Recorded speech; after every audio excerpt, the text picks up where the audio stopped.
Tá. Olá, pessoal. Espero ser tudo bem com vocês. Aqui é outra aula ao vivo que eu estou dando, que vai ser disponibilizada no canal, né, no YouTube.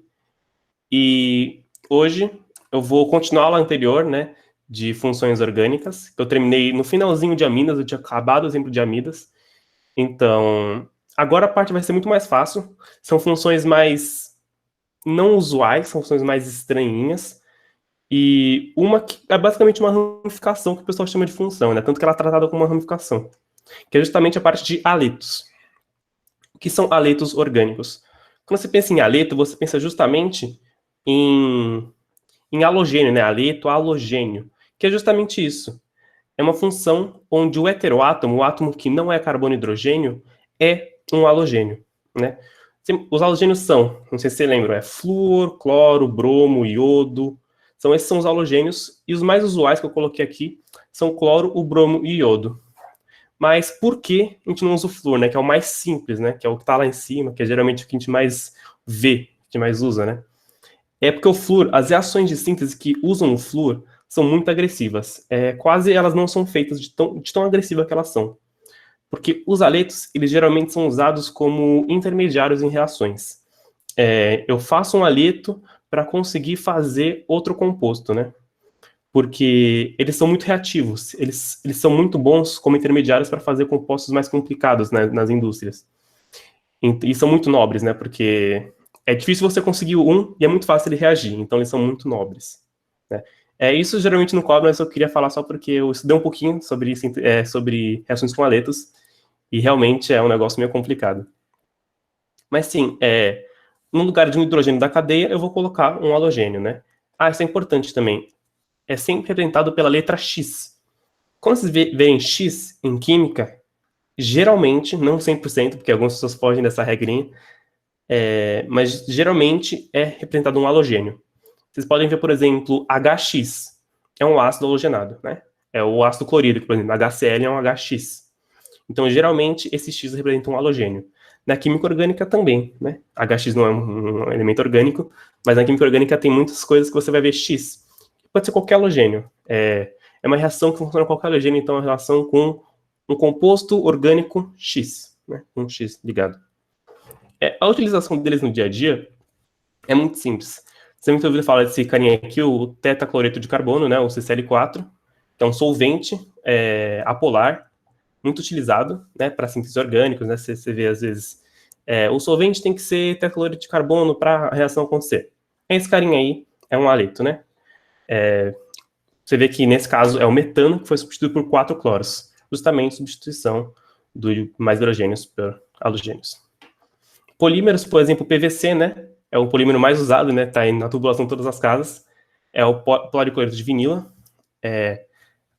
A parte básica dele, eu não falei de polímero ainda, mas, tipo, acredita em mim que tem cloro nessa molécula. Eu não quis mostrar para não confundir mais, mas são pequenas moleculinhas de cloro ligadas umas nas outras. De cloro não, de compostos com cloro, né? Não é só de cloro. Inseticidas, que é o BHC, vocês ouviram falar também, é bem famoso. Eu acho que está fora de utilização, se eu não me engano. Esse aqui eu tenho certeza que está fora de utilização, que são os gases freons, né? Que é usado para refrigerar em geladeiras. Que por que estão fora de utilização? Porque destrói a camada de ozônio. Esses gases freons, cara, eles tiveram que ser meio que abolidos porque eles estavam realmente destruindo, fazendo um buraco gigante na camada. Esse aqui é um exemplo de um haleto orgânico, que é justamente aqui é o etano, 2 carbonos, só que um hidrogênio foi substituído por um bromo, né? Br bromo. Podia colocar um X aqui que podia ser bromo, cloro, iodo, flúor, mas nesse caso eu coloquei bromo só para especificar qual molécula é. Mas é isso a introdução. A nomenclatura é muito tranquila, porque a gente vai tratar esse halogênio, que termina na família 7A, como uma ramificação. E ramificação a gente sabe nomear, né? A gente aprendeu bem. Então, fica muito tranquilo, não tem nenhuma regra especial para halitos. A única coisa que a gente trata como uma ramificação, só que eles são, na preferência de numerar a molécula, eles são mais importantes que as ramificações. Então, a gente sempre tem que dar a preferência por halogênio, pro haleto, desculpa, porque ele é uma função, mas a gente trata como ramificação. A nomenclatura e o PAC a gente trata como uma ramificação, Mas a nomenclatura usual, né, sempre tem. Também é facinho, porque é só colocar o nome do halogênio e um eto no final, né? Brometo, cloreto, iodeto, e colocar o radical, por exemplo, cloreto de metila, brometo de etila. É bem tranquilo porque vai ter o nome do halogênio aqui, né? A nomenclatura IUPAC a gente vai mostrar daqui a pouquinho nos exemplos. Esse aqui que eu mostrei, né? São 2 carbonos e um bromo. Então, a nomenclatura usual seria brometo de etila, né? Et com bromo, brometo de etila. Tranquilinho de fazer. E a nomenclatura IUPAC seria bromoetano. Por que bromoetano? Nesse caso, é um pouquinho complicado de explicar, nem tanto, na verdade, que o bromo é como se fosse uma ramificação. Então, se você for ver, tanto faz a colocar nesse carbono ou nesse carbono. É sempre ficar no carbono 1, né? Porque a ramificação a gente tem que colocar o número que ela tá. Então, como tanto faz, a gente não precisa colocar o número. Mas, geralmente, é necessário especificar onde está esse bromo na molécula. Nesse caso, a gente coloca o nome do halogênio, bromo, se fosse cloro, cloro, e o nome da molécula, etano. Justamente aqui, a ramificação e a cadeia principal.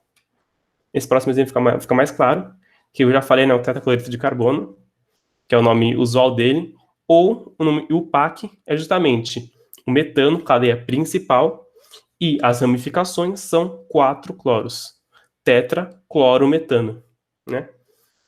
É justamente na IUPAC você vai usar o nome da molécula. Bromo, cloro, e na usual você usa cloreto, brometo, e tem esse D, né? IUPAC não tem o D. IUPAC é sempre hífen ou vírgula. É hífen para separar letra com letra e vírgula para separar número com número, né? Tipo 1,2,3, tricloro metano. Metano não, né? Tricloro pentano, por exemplo. Você precisa especificar os números separados por vírgula, né?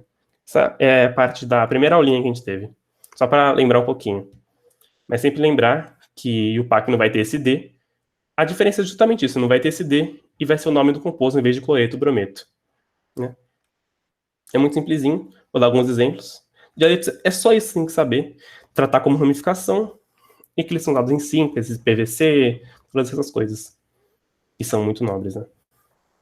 Esse aqui é outro composto, eu dei a resposta sem querer.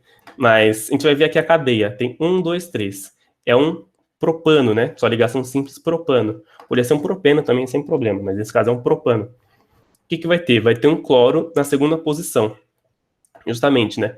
Pensa que aqui, se aqui fosse um metil, por exemplo, seria o 2-metil propano, né? Nesse caso seria metilpropano, que você não precisa especificar, mas nesse caso precisa. Seria o 2-metilpropano, em tese. Nesse caso, a ramificação vai ser um cloro, então vai ser 2-cloropropano. A nomenclatura usual ficou um pouquinho mais complicada, porque o nome desse radical ficou um pouquinho mais complicado, né? Não é... Se tivesse ligado aqui na ponta, seria o cloreto de propila, né? Cloreto propila, qualquer coisa assim. Mas, como não tá, quando tá ligado no meio do radical propil, o nome dele, se vocês for lembrar da tabelinha que eu passei, é justamente isopropila, né? Aqui, quando tá ligado no meio. Porque os dois lados vão estar iguais, né? Como eu falei lá no negocinho. Tá ligado aqui no meio. É facinho também, só o difícil é realmente o nome do radical, né? Nesse caso aqui, eu mostrei que pode ligar no aromático também. E qual vai ser o nome? Vai ser justamente clorobenzeno. Cloro ligado a um benzeno. Tanto faz onde tá, ele vai sempre fazer a preferência, não precisa colocar a numeração. Se tivesse outro cloro, seria o orto, clorobenzeno, ortodiclorobenzeno, né? Mas é tranquilo de fazer. Só seguir as regras de nomenclatura, utilizando os aleitos como uma ramificação. Aqui a nomenclatura usual, de novo, esse negócio apareceu fenila, né? Porque o nome da ramificação, né, do radical, do benzeno, não é benzil, é fenil. Então, se você colocasse cloreto de benzila, estaria completamente errado. Seria outro composto. Nesse caso, é cloreto de fenila, né? É só dificuldade mesmo o nome do radical. Se vocês entenderem bem das outras aulas, as últimas, 6 aulas que eu falo sobre isso, vocês conseguem fazer bem o exercício. Nesse caso, eu coloquei um pouquinho mais complicado. Vocês verem que pode ter mais de um aleto na molécula, né? De um halogênio na molécula. Esse aqui seria um aleto orgânico com 2 bromos e um iodo. Vamos lá, a gente vai ter que numerar essa molécula. Onde a gente vai começar? É como se fosse ramificação, a gente tem que diminuir o número do carbono que está com a função aleto, né? Então, a gente vai pegar aqui e vamos começar daqui. 1, 2, 3, 4, 5. Se a gente começar da esquerda para a direita, eu não sei se estão vendo meu mouse. Na esquerda seria o carbono 1, o primeiro bromo ficaria no carbono 2, o primeiro iodo no carbono 3, né? Aí, e o último bromo no carbono 5. Essa nomenclatura, essa numeração está correta? Não está correta. Por quê? Porque é possível a gente diminuir a numeração do primeiro bromo. Se a gente começasse da direita para a esquerda, o primeiro bromo ficaria no carbono 1, o iodo no 3 e o outro bromo no 4. Então, essa é a numeração correta, que diminui o número da função, no caso. O nome seria bem simples. A função principal, composta só de carbono, né, sempre. Nós temos 5 carbonos, só ligações simples, é um pentano, né, um hidrocarboneto, um alcano. Aqui seria a principal. Um pentano com 2 bromos e 1 iodo. Seria justamente o 1, 4, coloca o número dos bromos, né? 1, 2, 3, 4 e 1. Um 4 de bromo e coloca o 3 iodo. Aquela regrinha, eu acho que se aplica a ordem alfabética, né? Você coloca o B antes do I, mas esse D aqui não conta. É aquele negócio todo complicado de nomenclatura, que é só regrinha e dificilmente eles vão cobrar. Tipo, o enfoque da questão vai ser isso. Não tem nome usual, desculpa. Eu pensei que tinha, eu não lembrava, mas pensei que tinha. Mas realmente não tem nome usual, porque essa molécula é mais complicada. Nomes usuais geralmente funcionam para moléculas mais simples. Quando você tem mais de um substituinte, realmente não vai ter nome usual. Só se ela for realmente muito utilizada na síntese de algum produto, eles colocam um nome meio que nada a ver com o nome, com tipo, a nomenclatura UPAC. Então, nomes usuais são quando vocês conseguem nomear esses radicais aqui tranquilamente, tipo isopropila, fenila, etila, metila. Aqui seria um propila, só que tem 3 ligantes, seria bem complicado de fazer. Da letra é só isso, não é muito complicado. A nomenclatura é bem simples, né? Só se lembrar de radicais e de tratar como ramificações. E os usos que é importante também você saber um pouquinho. Mas sabendo ramificações, você consegue fazer tranquilo esse exercício.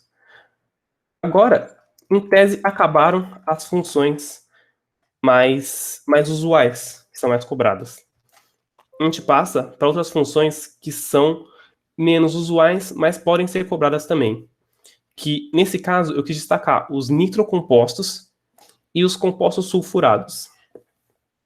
Os nitrocompostos são funções nitrogenadas, né? Vão ter o nitrogênio e, nesse caso em específico, eles têm que ter o NO2, né? Que é justamente, por exemplo, a parte do... É muito comum, né?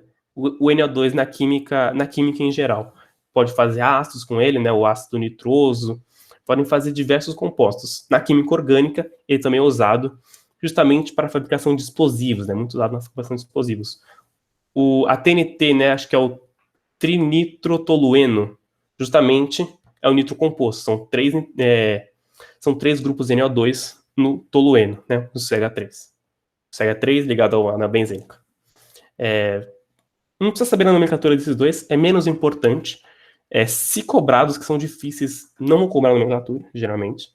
Mas é bom que vocês reconhecerem se derem o nome de uma molécula, por exemplo, o trinitrotolueno, vocês saberem, tem NO2, é um nitrocomposto esse aí. Então, só é importante que vocês tenham essa ideia. Aqui eu dei um exemplo dele, que é o nitrobenzeno, que é o mais simples, né? Ligado a uma arila, né? Que é justamente o nitrogênio ligado ao benzeno. É muito complicado o nitrogênio, que a gente trabalha muito com oxigênio, com carbono, a gente não liga muito pro nitrogênio, né? A gente tem que lembrar que ele tem 5 elétrons na camada de valência, né? Que ele termina com 5 elétrons. E você pode ver que aqui vão ter... Se você for analisar essa molécula, vai ter 1, 2, 3, 4, 5, 6, 7, 8, 9... Ele teria 10 elétrons na camada de valência. Só vocês podem se confundir um pouco com isso, mas é só para, tipo, explicar aqui, melhor do que vocês pensarem sozinhos isso. Esse modo que eu desenhei, ele tá correto, mas ele é um pouco confuso. Por quê? Uma ligação desse nitrogênio com um dos oxigênios vai ser uma ligação dativa, né, uma ligação coordenada. Alguns representam assim, alguns representam só como uma dupla, porque o que eu estava falando antes aqui da aula é que muitas pessoas falam que as ligações ativas são ligações diferentes, que elas existem são diferentes, mas algumas falam que elas são ligações covalentes comuns, que é só uma ligação covalente que não tem muitas peculiaridades. É só a gente vai compartilhar um par de elétrons com um orbital vazio. Então, isso aqui, vocês não confundirem, né? Falei justamente isso. O nitrogênio, ele pode fazer ligações dativas, e nesse caso é uma dativa, mas não façam muita confusão. Geralmente, não vão pedir para você desenhar essa molécula, você pode colocar aqui só um NO2, eu quis apresentar só para essa discussão com vocês. Mas é isso, esses são os nitrocompostos. Sempre vai ter essa parte que é confusa com o nitrocomposto, porque vai ter esse NO2, mas não passa muito disso. Os sulfurados são ainda menos cobrados. Eu só coloquei porque é uma grande classe que tem várias funções, né? Muito parecidas com o oxigênio, justamente porque o enxofre é logo abaixo do oxigênio na tabela periódica. Então, as propriedades são parecidas. Eles podem fazer essa dupla ligação, pode fazer todas as funções que funcionam com oxigênio podem funcionar com enxofre. Vão ter peculiaridades, né? Vão ser um pouco diferentes, mas podem funcionar. É justamente isso que eu falei aqui. Eles são muito parecidos com os oxigenados. Você substitui o oxigênio pelo enxofre. Então, por exemplo, o álcool, o que vai ser? O que vai virar o álcool? Vai virar o tioálcool. Acetona, uma tiocetona. Então, sempre que você vê esse prefixo tio, você sabe que é um composto sulfurado, que ele vai ter enxofre no meio da cadeia, né? Então, viu tio no nome, tiocianato, por exemplo. Você já sabe que tem enxofre lá. Aqui eu coloquei um exemplo, que é uma tiocetona, né? Você vê que aqui teria um oxigênio se fosse uma cetona, mas não, é uma tiocetona. A nomenclatura seria propanotiona. Eu coloquei mais de curiosidade a nomenclatura, porque realmente não é cobrado, nunca vi ser cobrado isso. Você ter que nomear um composto sulfurado. Eu comprei só para vocês verem coloquei só para vocês verem que tem um tio aqui no meio. Seria propanona, propanotiona. E aqui seria um tioálcool, né? Que em vez do oxigênio tem um S aqui, e é o etanotiol, em vez do etanol, conhecido nosso é o etanotiol.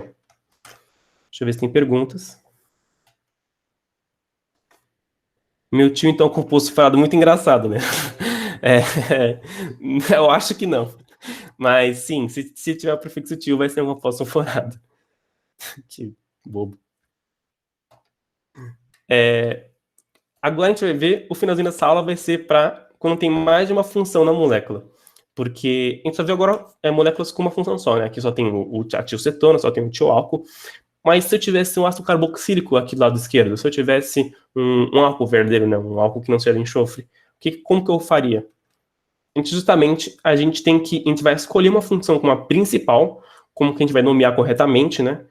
Que vai ser o nosso foco.